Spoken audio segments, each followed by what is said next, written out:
thank you all for coming today for the press conference. And obviously this is a very, very important issue dealing with protecting the ballot box relative to businesses. And no citizen should ever be denied their fundamental right to the freedom to vote by a secret ballot. And I'm here today to show my support for Senate Resolution 108, which is a constitutional amendment that I believe we need here in Georgia. It will protect our workers and ensure that they can vote their conscience without fear of retribution. This bill is not only important to our workers, it is important to our businesses. We have prided ourselves as a state to be the right to work state, and worked very, very hard to create a pro-business environment. This is the right step at the right time, and this bill is very important as we move forward to protect not only business but also protect the workers. It is my belief, and I commend Senator Johnson along with Representative Lunsford for stepping up to the plate and taking on this issue and showing great leadership on a very, very important piece of legislation, and look forward to working with them as we move this issue forward through the legislative process. And with that, I will allow Senator Johnson to speak, and then Representative Lunsford. Thank you, Lieutenant Governor, and I appreciate y'all waiting for me. I got surrounded by some members in the hallway. This is not about unions or anti-labor. This is about a secret ballot between employees and their employer and how they want to be represented. So we should not sort of paint this as being anti-union.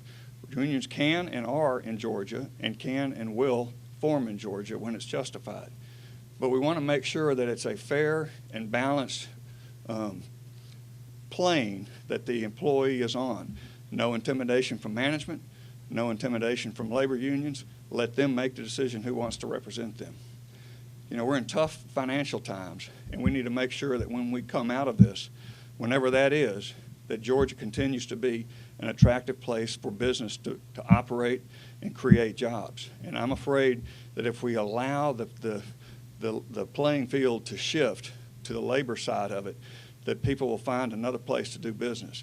And creating jobs in this state ought to be our #1 priority, and that's why we're pushing this amendment. Senator Johnson, I'm not sure I could have said it any better. And to reiterate what Eric had said, was this is nothing about pro-union or anti-union. This is about protecting the employees' rights. So there is no harassment either from management or from union labor to vote in a certain manner, so that they actually can express their personal views, which we believe they have the right to do that and make that decision on their own. What someone has neglected to mention is that they're making decisions about taking money from their paycheck that they would take home to their families and giving it to a union as union dues. And that's a decision that each member needs to make on their own without undue duress, without pressure from management not to do it or not pressure from the unions to do it, but to actually make the decision intelligently based on their home budgetary needs. And the fact that, many times that they're making decisions based on hearsay, and what we're trying to do is force them to make an intelligent choice. And at that point in time, their decision is their decision, and they did it in secret without harassment. So we're encouraged and hope that the fellow members of the General Assembly will see fit to support us and bring this bill out and let the governor see if he'll sign it. So thank you so much for being here.